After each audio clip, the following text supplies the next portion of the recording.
Hey, welcome back to Awakened and Rooted. Here we explore all things mystical, spiritual, and a little bit out of the ordinary. Whether it is deep dives, personal stories, or exploring the unknown, this is the place to stay curious, grounded, and open. So let's get started.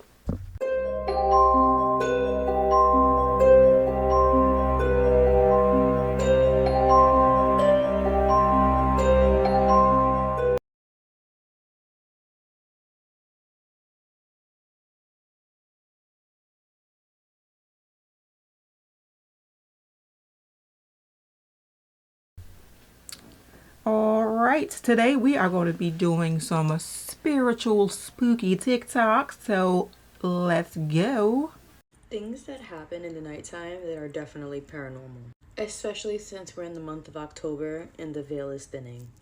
Waking up to a loud crash or bang, and you're like, what in the world? And you look around your house, and not one thing is disturbed, not one thing fell over, not one thing. Hearing your name being called, either in the morning or even at nighttime, or even hearing your name screamed so loud that it forces you to wake up. Also a little paranormal. Sleep paralysis. Now hear me out. I've been suffering from sleep paralysis since I could remember, since I was like a baby, okay? But with that being said, I feel like especially during spooky season or even in a house that is just a little bit more active than usual, that sleep paralysis is triggered a lot more often, and the vibration of this sleep paralysis is a lot heavier when it's not just that and it is paranormal. Feeling like there are all eyes on you, especially like in the middle of the night, just randomly. You just feel like there's so many people just looking at you, even if you're alone in the room, to the point that you gotta like turn on the TV or the lights on. Paranormal. And for the love of God, no, we're not opening the door at 12, 1, 2, 3, 4 in the morning. If we're hearing knocking, no, we didn't. No, we didn't, because everyone in every movie always makes that mistake to see who it is by opening the door. Find another way to figure out if there's actual a person on the other side, because opening the door is just giving permission, whether you think it's giving permission or not. Stop letting these spirits in. Oh, and last thing. Having dreams of like dozens and dozens and dozens of people trying to get into your home, and you're like trying to reinforce the door, you're running away from these people, or like you have people that are trying to come into the dream, right? Trying to come into your house. They're dressed up as like, I don't know, like a construction worker or like whatever, but they look suspicious. Like they're actually wearing a costume. They're just trying to get you to open the door. Those dreams as well, paranormal. Agreed. I have had one episode of sleep paralysis when I was a teenager. I hope to never have that again. I remember being in my room and I was completely awake. Like I could look around the room and everything. I could not scream. I could not move anything but my eyes. I don't know how I snapped out of it, but eventually I did snap out of it. I also have like these weird dreams, but I feel like so my husband likes to watch ID. Is it ID? ID at night and watch those stories about red rums and all that stuff. And every single time, I kid you not, I have some kind of paranormal dream while that is on. Don't watch this video at night. This is spooky scary story time about the clairvoyant who emailed me telling me about her experience with sleep paralysis that absolutely terrified her. When I read the story, all of my hair was standing on end. This one actually scared me. So her name is Mari. She said I can use her real name for the story. And she said that she's been clairvoyant as far back as she can remember and seen things.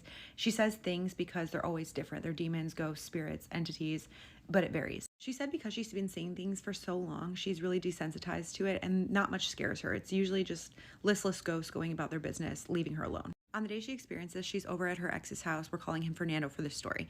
Fernando decides he wants to take a shower. It's like the middle of the day. She's kind of tired, so she decides she's going to take a nap. His bed is underneath a giant bay window, and so it's pretty bright in his bedroom. His bed is positioned against the wall opposite the door, so when the door's open, you can see down the hallway to the bathroom. So she lays down in the bed, closes her eyes, and she can see the light on underneath the door of the bathroom and hear the water running. She falls asleep for a little while and then she wakes up. He's still in the bathroom. She can still hear the water running and she feels something laying next to her on the pillow, but he has a small dog and it's not uncommon for the small dog to lay on the pillow next to her head. So she tries to turn to pet Fernando's dog and realizes she can't move because it's sleep paralysis. She's not immediately scared because she said sleep paralysis happens to her 4 to 5 times a month and she knows how to get out of it, which is just to think positive and pray. And she said she's not really ever terrified, but this time something just felt off. So she uses her peripheral vision to see what's next to her, and she just sees long fingers shuffling a deck of cards next to her ear. She said it was so close that she could feel the air moving on her ear from the card shuffling. She notices the fingers are covered in gray skin, and this terrified her. Then she realized she could not get out of the paralyzed state because she had said earlier that the key had always been to stay calm and not be scared. She tries to call out for Fernando, but she can't get anything out of her mouth, and so in her head she's just going, Fernando, Fernando, Fernando. She then said the thing leaned over her ear and whispered in a disgusting, mocking tone, Fernando.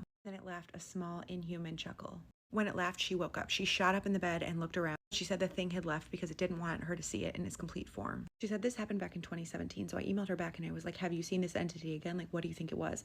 And she said, after the initial fear wore off, I've thought about it more, and the only detail that I'm certain is that it was shuffling tarot cards. She said her ex lived in a townhome complex where there was always paranormal activity going on, but she said that she thinks that this thing was just passing by and wanted to mess with her, just out of pure opportunity. Mari also said that she has more experiences she's open to sharing if you guys want to hear them and like this one. Everybody else, keep sending me your spooky, scary stories, and I will keep adding them to this playlist.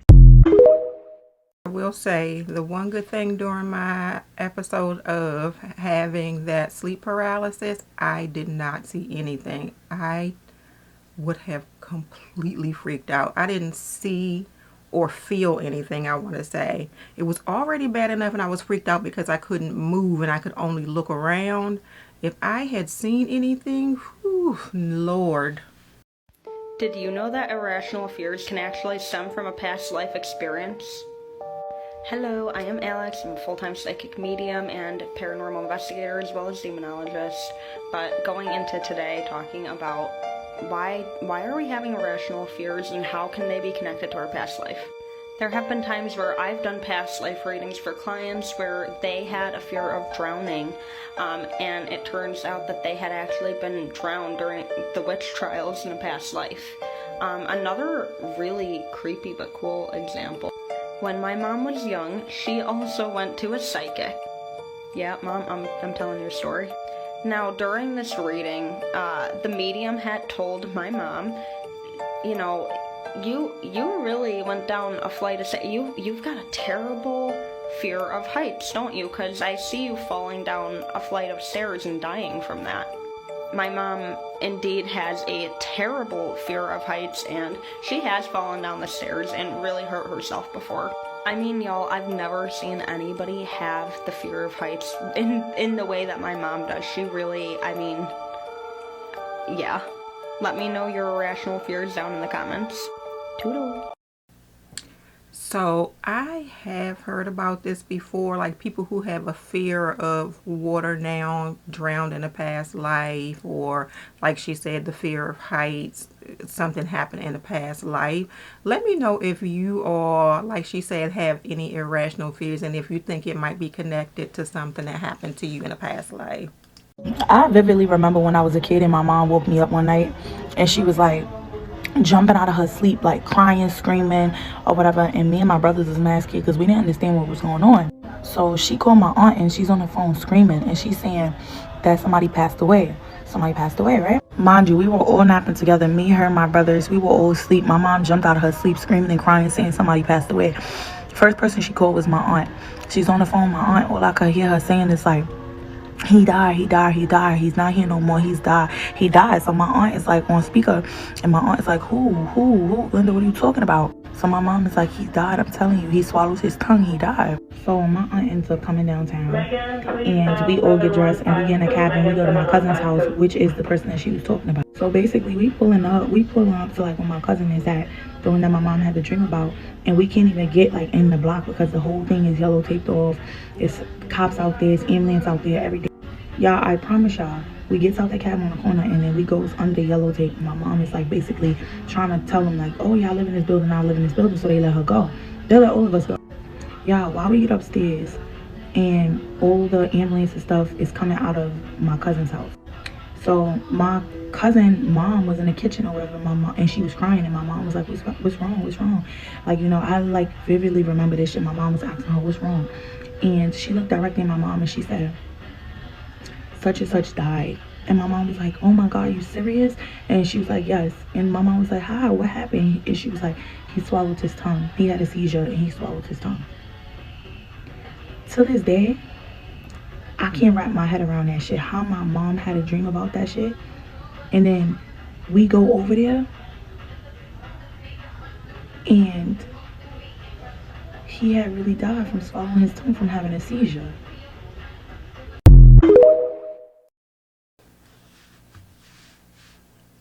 Girl, just your mother was psychic. Your mother knew.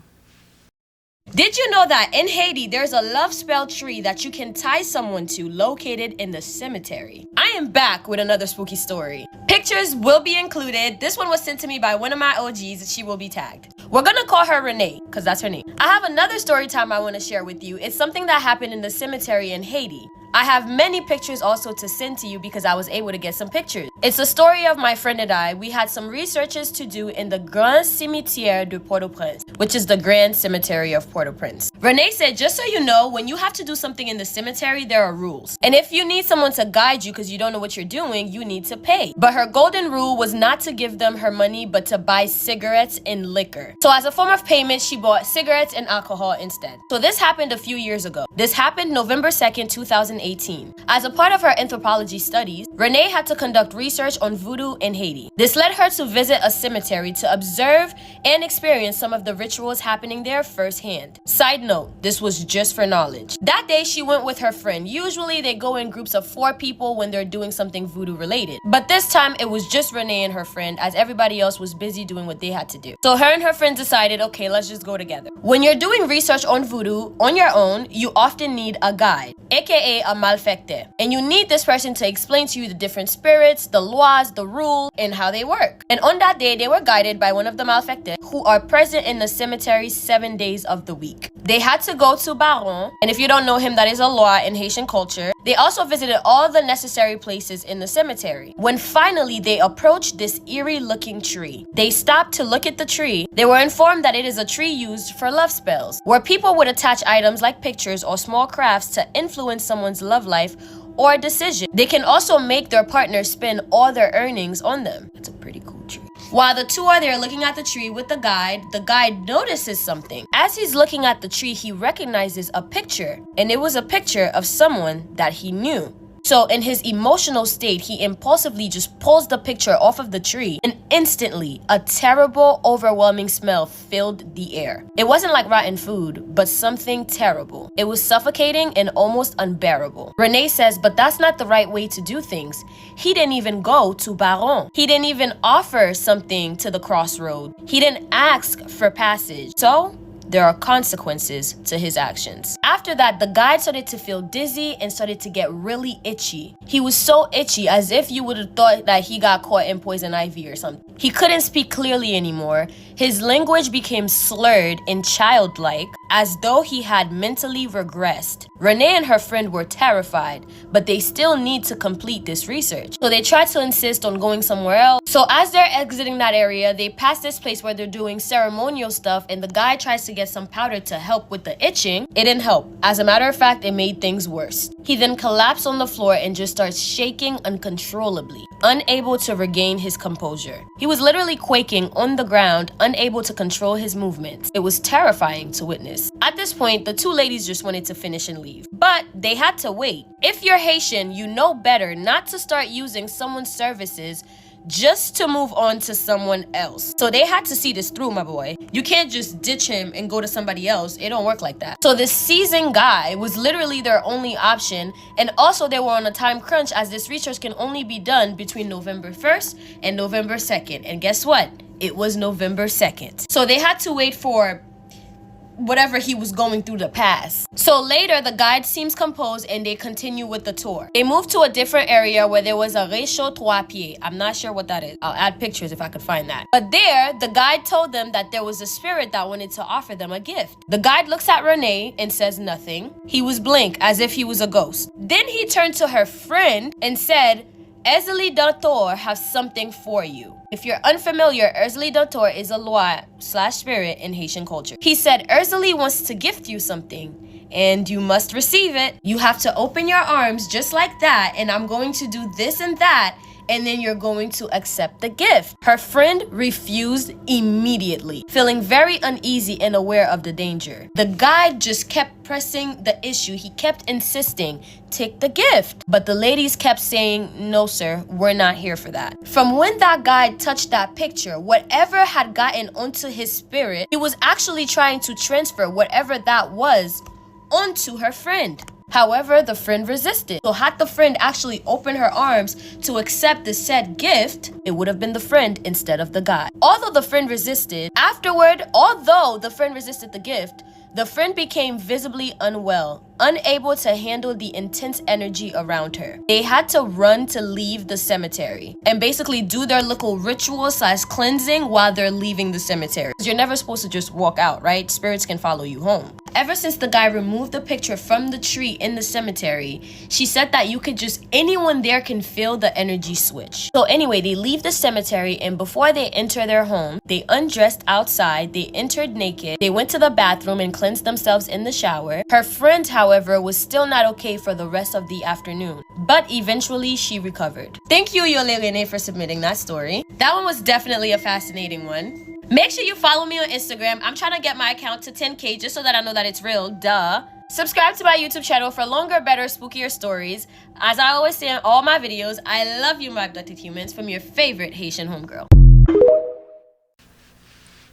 So make sure you follow Rebecca's journey. She is absolutely amazing. I would not have been a part of that. I am so glad that those girls resisted, and I am so glad that that girl's friend was okay eventually. If you all see some smoke, sort of ignore it. I have an incense going. You got to protect yourself when you are watching these stories. So I have my cedar pine incense burning right now. So during my time as a witch, before Jesus saved me, I experienced things that, number one, you would never believe in a million years, or number two, you believe wholeheartedly because you've experienced something similar. I'm going to tell you guys about one of those things today. I might turn this into a series, but today we'll just start with this one. When I was around 13 years old, I got out of the church. I had grown up in the Brethren church. The church that I went to was very legalistic, very ritualistic, very religious. And by 13 years old, my parents allowed me to have the choice to go or not, and I said no. I said, that cannot be what God is like, and if it is, I don't want nothing to do with it. I'm out. At the same time, I got into a very abusive relationship that lasted for about 7 years. It was physically abusive, emotionally abusive, sexually, mentally, physically, emotionally. I'm sure I said one of those twice. It was a lot. Like I said, that lasted for 7 years, and at the end of it, I had come to the end of myself. I had lost all identity. I had lost any bit of self-worth that I ever had. I just truly felt absolutely worthless, unlovable, and without identity. Now, for this all to make sense, I have to give you a little bit of back information. My grandmother, my whole life, spoke a word curse over me that I would one day become a witch, that I had power, that I shouldn't avoid it, that I shouldn't be scared of it, and that I should just embrace it. These things were true. I experienced a lot of things my whole life that nobody else did. I saw things, I heard things, I felt things that nobody else did, and I could never put a name on it until I was 15 years old and took on the identity of a witch for myself. At 15, I got my first spell book, and I dove very deep into the craft, searching for an identity after a relationship that left me feeling like I had none. So we're gonna fast forward about 7-8 years. I'm a younger adult. I am living out of my parents' house now. I have a house of my own, and I have a roommate.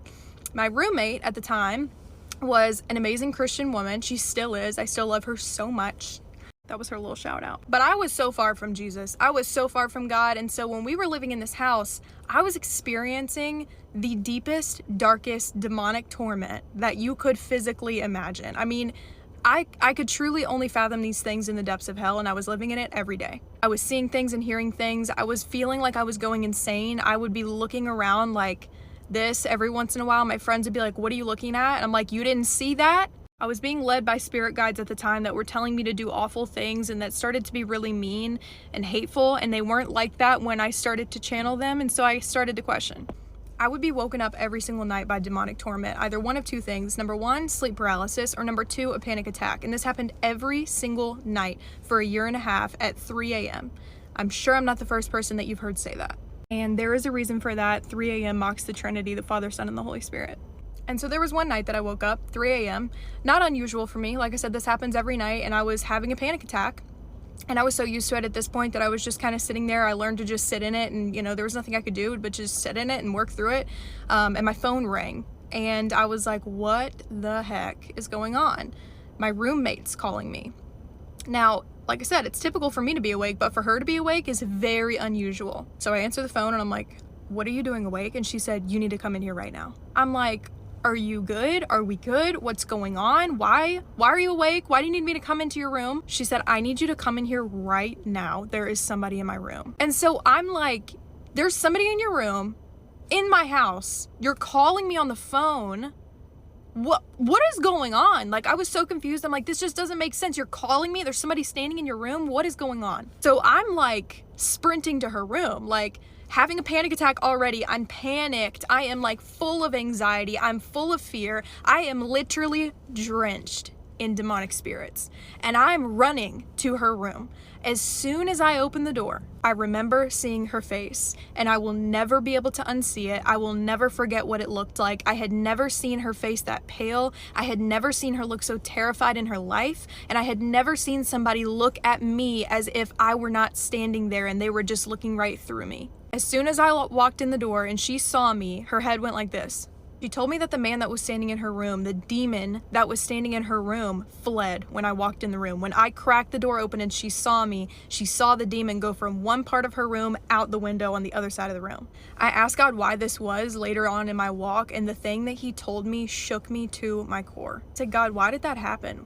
All those years ago, I remember being in that room, and I remember her being so terrified, and the look that she gave me, and then the demon just left. Like, why did that happen? And he told me that demon no longer needed to be in her room when you entered it.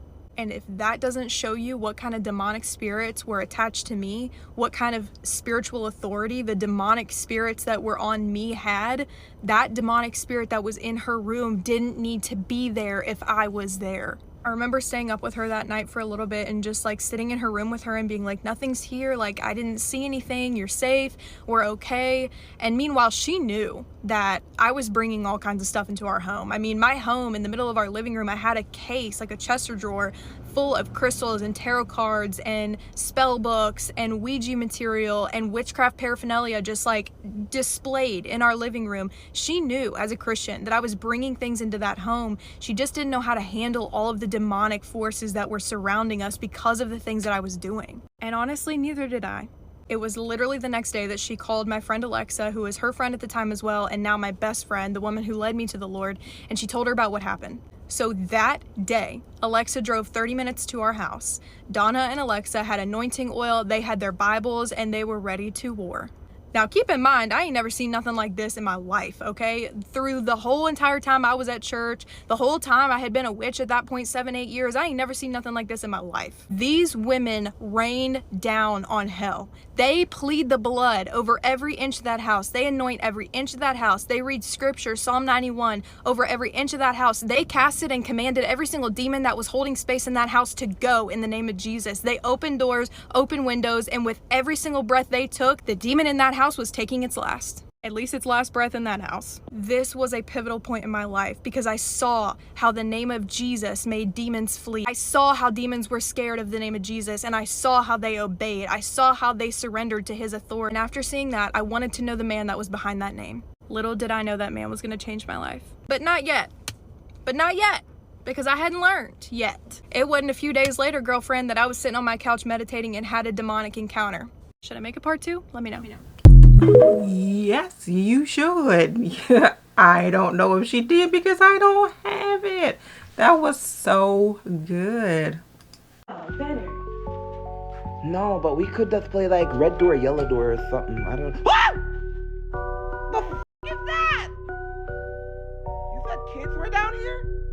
It kind of of looks like a doll I used to have. I've never seen this before. Actually, I've never seen this before. I've never been down here before. Girl, it's so dusty down here. How you do fucking laundry in this place? Is that blood? Hell no. Come on, let's go.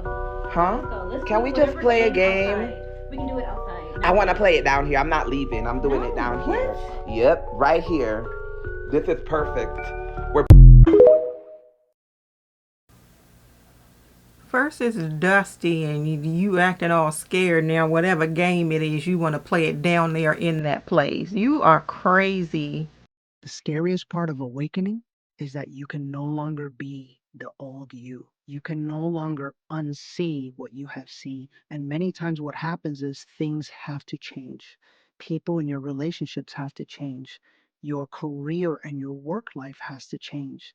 The things that you find passion in have to change. Why? Because awakening is a spiritual awakening. Awakening is a process of you no longer being this third dimension version of you. And that gets scary. It gets scary because the entire life that you have constructed was constructed from the old you, the fear-based you, the scared you.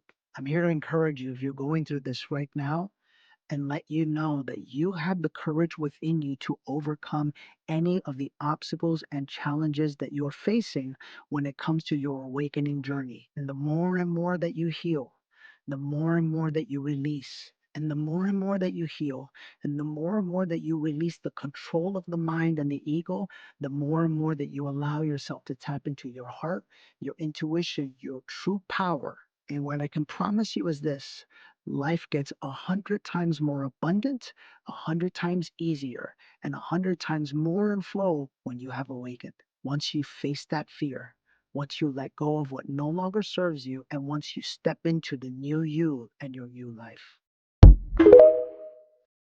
I receive it. Tell me a ghost story that sounds completely unbelievable but is entirely true. I'll go first. When I was Oh, I love the spooky and unexplainable things until it happens to me.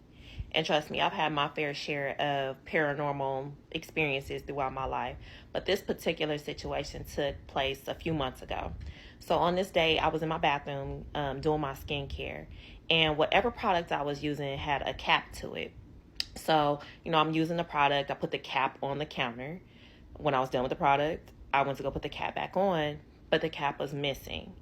So, okay, maybe I dropped it on the floor. Looked on the floor, nothing, no cap. All right, well, maybe I accidentally put it in the bathroom drawer. No cap in the drawer. Now, my room, my bedroom and my bathroom are attached, right? So sometimes when I'm getting dressed or doing my skincare, or whatever, like I'll go in between my room and my bathroom and I'll watch the news or watch TV or something like that. I do it all the time. So all right, maybe I just went in the room and had the cap in my hand and placed it down somewhere. I'm in my room looking on my dresser, my nightstand. I look on my bed. I'm looking on the floor. No cap. I'm like, all right, whatever. So after 15 minutes of looking for this cap, I just give up. I'm like, whatever. It just went off into the ether, the same place where all the hair ties and scrunchies go, right? So I'm going back into my bathroom. And in the entrance of my bathroom, y'all, you know how when you drop a coin and it teeters a little bit? As I'm walking back into the bathroom, I could see and hear it. That cap is sitting in the middle of my counter, teetering as if someone just dropped it. I shit y'all not. So I stand there frozen for like a solid minute. Just like, I cannot believe, no, this isn't happening. No, this isn't happening. So some of y'all might be thinking, well, maybe somebody was in the room. And no, I was in the room by myself, okay? Again, my bathroom and my room are attached. So there was no one in the room. My husband was at work. My kids were probably in their rooms. I was by myself in my room. Yeah. So I called my husband immediately. I'm like, listen, this is some freaky shit that just happened. And he's always just like, girl, you and your paranormal things you got going on, whatever. He blows it off. Because for him, it's like ignorance is bliss. But for me, I've had enough paranormal experiences to know, yeah, something's going on. Something ain't right. But that was just that one situation. Now, was it a ghost? I don't know. I can't say if it was a ghost. I don't know what it was. All I know is that I was spooked as hell. Okay. And to this day, I cannot explain what I saw, what I heard. I cannot explain it. Girl, there is no explanation. It just is what it is. Me a ghost story that sounds completely unbelievable but is entirely true.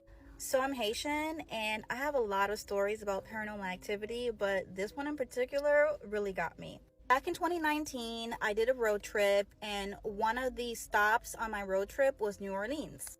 I rented out this Airbnb. It's called Melrose Mansion. Upon arrival, the place looked really nice. It was kind of difficult to figure out where to park, so I parked on the side of the street and then went in to talk to the attendant.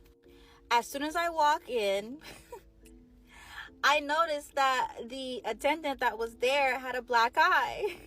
Like, I'm talking black and blue, looked like someone really did a number on him. Prior to this, I was looking at the reviews and someone did mention that the person had a black eye, and I'm going to insert right here.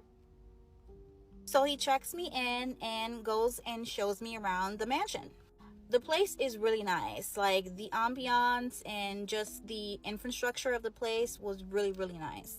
But one thing that I noticed was that there were pictures of different people on the wall, and it was like black and white. I personally can sense energy. Like, ever since I was a little girl, I could always sense stuff, and I could always hear things and see things.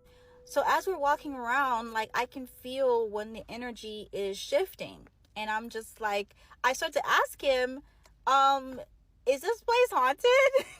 He was just like, no, not, I mean, people do say things that they've seen things, but I'm not aware of that, so I wouldn't know. He shows me to the room, and the first thing that he does is he checks the bed.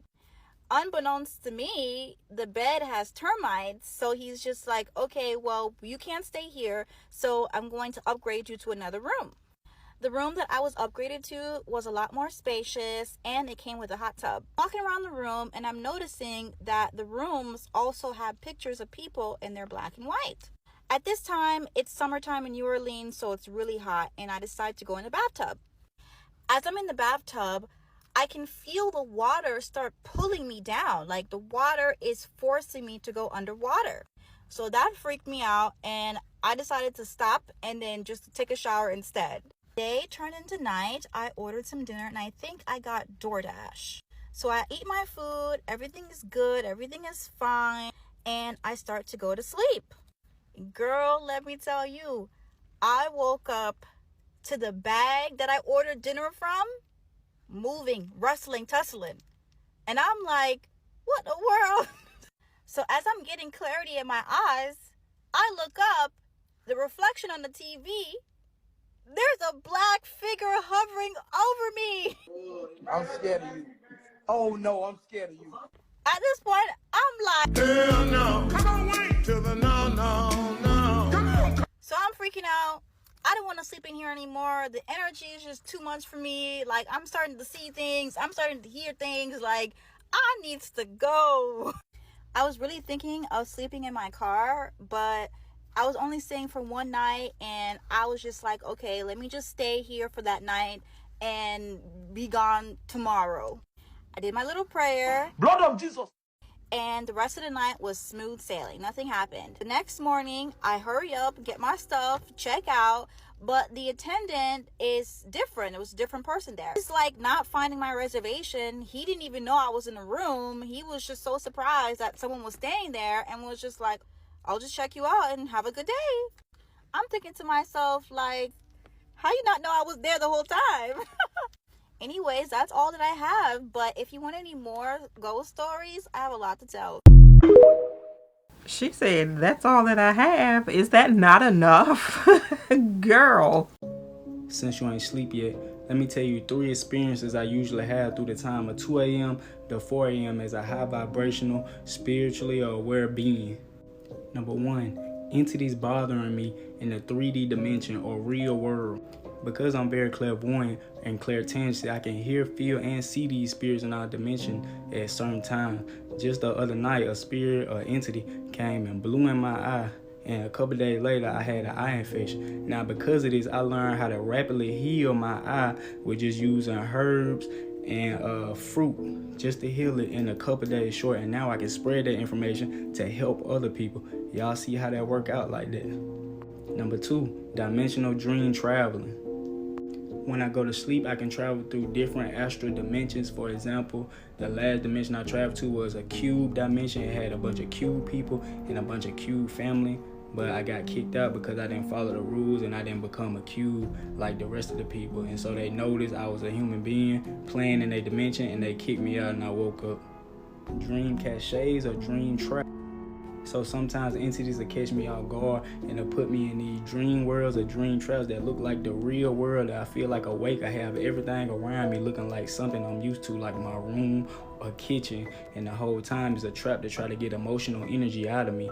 And sometimes they succeed, sometimes they don't. But you got to be real aware of these.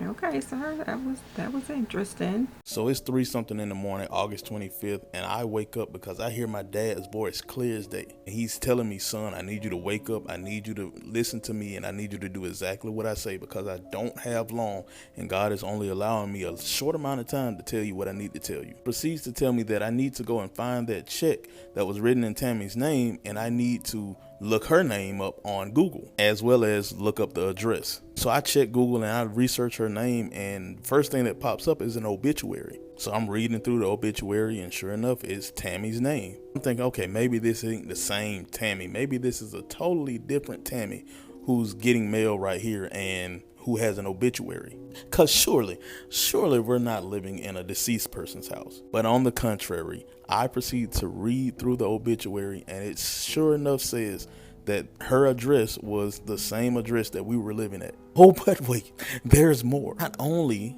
is this the home of a deceased person, she passed away on my birthday. Inside of the house that we were staying in. My birthday is in March. She passed away in March on my birthday, and we moved in October of that same year. So I'm freaking out. I'm like, ain't no way that all of this is just a coincidence. She passed away on my birthday. She passed away inside of this house. And on top of that, guess when her birthday was, y'all? Her birthday was in July. My father passed in July. Her birthday was July 1st. When did my father pass?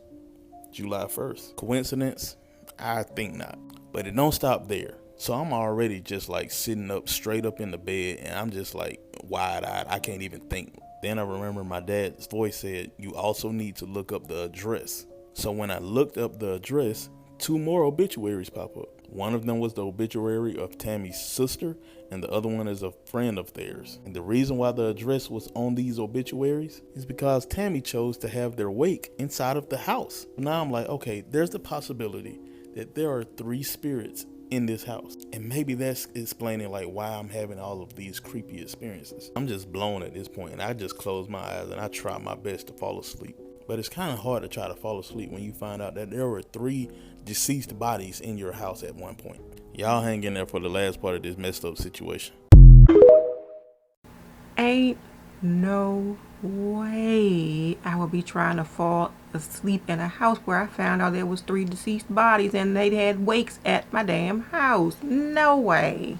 I'm just gonna get right into it. This is why I stopped offering readings for a really long time. It's actually not only because of the scammers pretending to be me on every fucking app, but that is a part of it. The other part of it is I made a couple friends in the spiritual community through this app and through a couple other apps of just like, you know, people who do similar or the same things, and that can get a little shifty, a little dicey, because not everyone believes the same form of the things that you believe, which is okay. As long as nobody tries to push their beliefs on you, which always inevitably ends up happening. But again, that's not even the issue. The issue is this. I had a friend that I met through socials who was also a spiritual creator, also offered readings, and she said to me one day after doing ample readings for me, you know, Ange, some people just need to hear what they want to hear. She was doing that in reference to a reading that she did over and over for someone who kept asking the same questions, and getting the same results. The reason why nothing effective was happening for that person was because she wasn't actually doing a reading and giving real advice or tapping in and sharing what she saw. She was scamming people herself. I'm such a firm believer in the fact that everyone does readings differently. I was raised on being a witch. I was raised on tarot. I was raised on oracle. I was raised on intuitive readings. So I do things the way that I was raised to do them, with a combination of some things that I've learned along the way from shamans and whatnot. I can't perceive doing any of the services that I do and not doing them with the intention of helping the person that I'm working with. And I cannot fathom someone coming to you in their weakest and most vulnerable moments and you just throwing a bunch of shit that they want to hear at them to keep them happy enough to come back to you. Obviously, I don't speak with this person anymore, but this was something that genuinely disgusted me. It's a part of why I took that social media break a couple months ago, because I just can't fathom the lack of sincerity that come from some people. Not to mention, that's what gives readers a bad name, and I just can't. It makes me sick. With that being said, I'm offering readings again on my website, so if you want a real one, hit me up. Love you. If you want a real reading, hit her up. So growing up in my household, my grandma always said, don't open your doors after a certain time of night, because after a certain time of night, there ain't shit out there but trouble. And my mom would always say, during a certain time of night, she was like, honey, there ain't nothing open but a hospital or a pair of legs. So I say all that to say, I was recently reading After the Rain, this graphic novel about like Nigerian and African folklore. And in the back of the book, there's this author, Nnedi Okorafor. Sorry if I butchered your name. The graphic novel was created by a guy named John Jennings. However, he took from her short story and made this beautiful work of art. So in the back, she talks about the inspiration of the story, because the story starts off, the main character is an American police officer. She goes back home to a Nigerian village to visit her grandmother and her great auntie. And during this rainstorm, she hears a knock at the door. And you know, in them African villages, this is very mystical. And they're like, don't answer, no knocks at the door at a certain time of night. But of course, her not being superstitious per se, she don't believe it. So she goes to answer the door, and it's a little boy with his head half off. And he speaks to her in like an Igbo language. And then he says, tag, you're it, and then pretty much puts the spirits on it. And then a couple days later, when she sees the boy in the village or the marketplace, he is completely fine now. And now for the main character, supernatural shit starts to plague her and the spirits start to come after her. So back to the back of the page where the true story it originates from. So pretty much this woman, Nnedi Okorafor, she's like a Chicago professor. She was talking to one of her co-workers who's like the head of liberal arts. And she told her how her friend, who's Ghanaian, was visiting her home village from the States. And one evening he heard a knock at the door. He goes to open it, and there's a boy in the doorway with half of his head blown off. He slams it, of course, because that's some scary shit. But of course, he opens it again to see, like, is my mind playing tricks on me? And the boy is gone. The next day, he saw the boy in a field playing soccer perfectly fine. Now, of course, I don't care if you're a believer of stuff like that. I'm not here to make a believer out of you. But growing up, I was always told, like, you know, you never whistle outside after night. That's like the basic shit everybody knows. And, you know, some people will whistle and nothing will happen. But I was just always raised on, like, you know, after a certain time, that door is locked and you ain't coming and you ain't going. And I love how the book made me realize no matter how far apart we are, a lot of us still have the same superstitions, and we know better than to answer that door at certain times of night. Because it's just something about them early spirit hours you just don't fuck with. First of all, that book sounds very interesting. I just put it onto my into my cart. I will be getting that book. And why would you open the door? Why? Everything within us knows that you do not answer this door. FAFO. I came across the craziest story on Reddit the other day. I love me some Reddit. This is about a paranormal encounter, so if you're not into that, go ahead and keep scrolling. So the story goes like this. The girl said she was around 7 or 8 at the time, and her parents came into her room to tuck her in. And she specifically remembers both of her parents coming in her room. So she said they tucked her in. She usually says her prayers at night, but this particular night, she didn't say her prayers for whatever reason. So she says she remembers both of her parents leaving out of her room. When they left out of her room, she was trying to fall asleep. It's dark in the room. About, she said, like 10 minutes passed by. And she starts to hear what sounds like scratching coming from under her bed. I'm guessing she had some kind of like hardwood floors or something. So she said it sounded like it was creeping slowly from under her bed. And so she said she watched what was coming out from under her bed, and when the figure stood up, it was her father, or what looked like her father. She said this tall figure turned to her slowly and told her, "You didn't say your prayers." I would have been scared shitless, literally. Now, she said what was strange about this encounter was, first of all, she remembered her dad leaving out of the room with her mother. Second of all, her dad did not have long nails, so what was that clawing noise and what was those long nails on this figure that looked like her dad? Third of all, she said that her bed was situated to where she would have known if her dad was under there.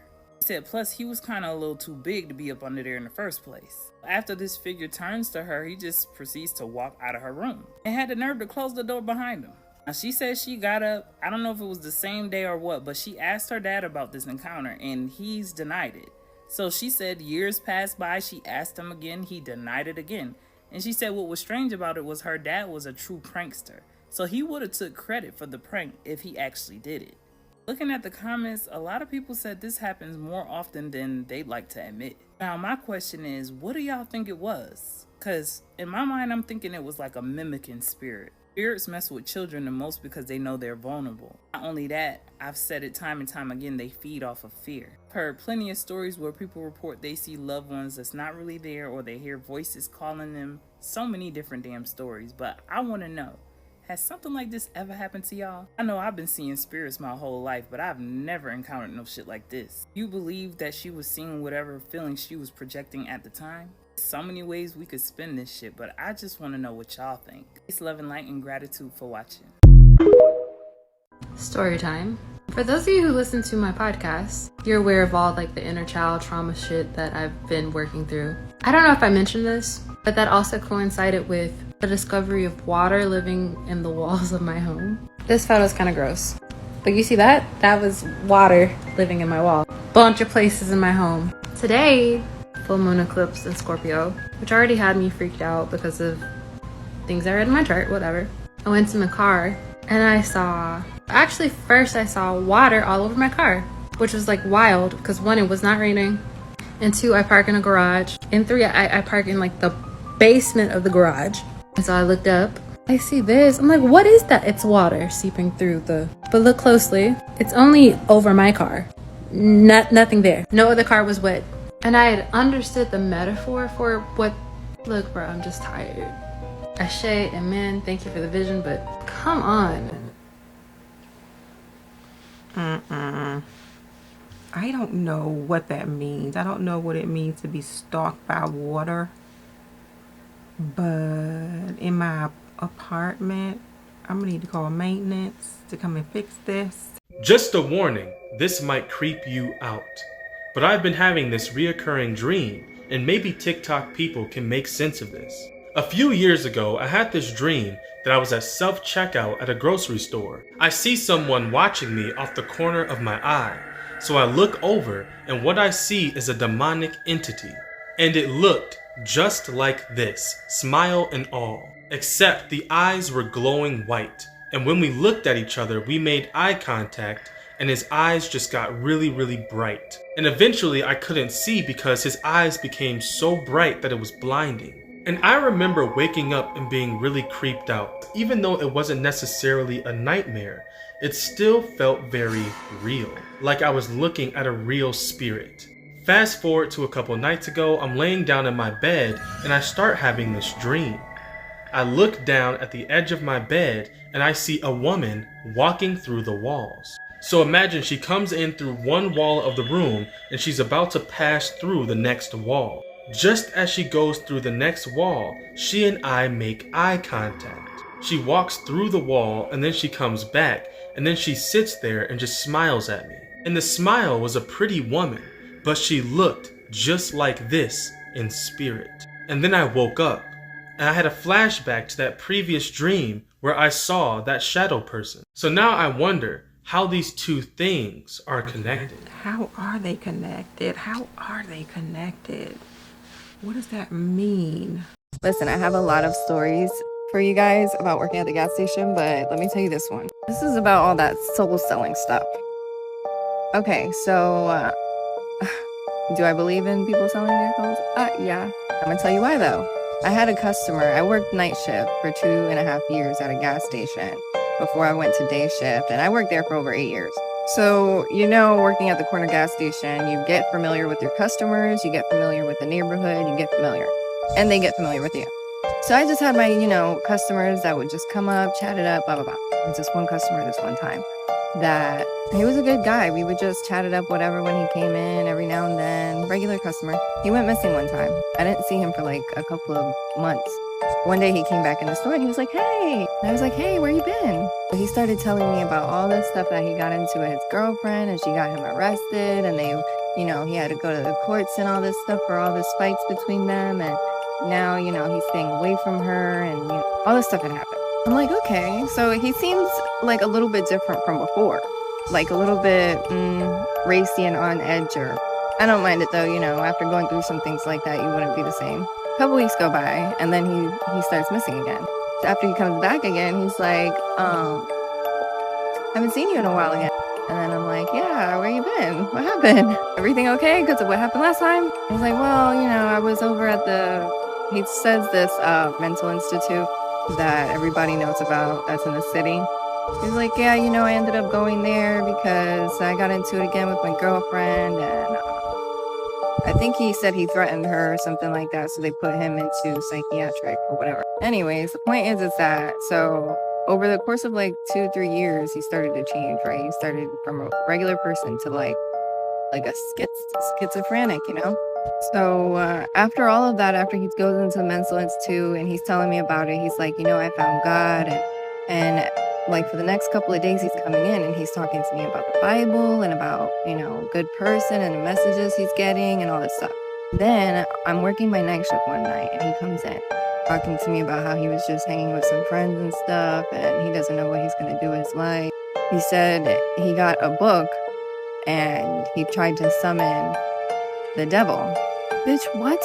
Now I want to go home.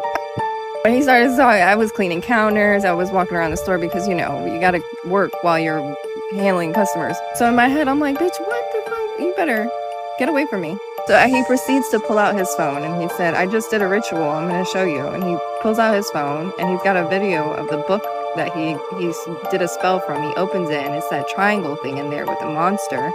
And he shows me a video where he put it on the ground and lit it on fire. And then the next day he died.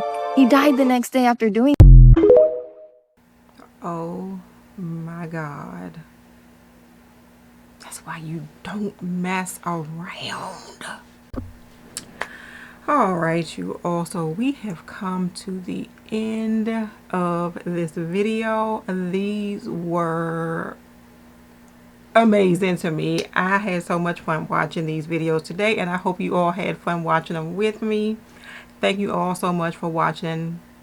If you enjoyed it, please remember to give it a thumbs up, subscribe, and share my video with anyone that you think may be interested. And until next time, stay protected, stay grounded, and I will see you in the next video. Bye.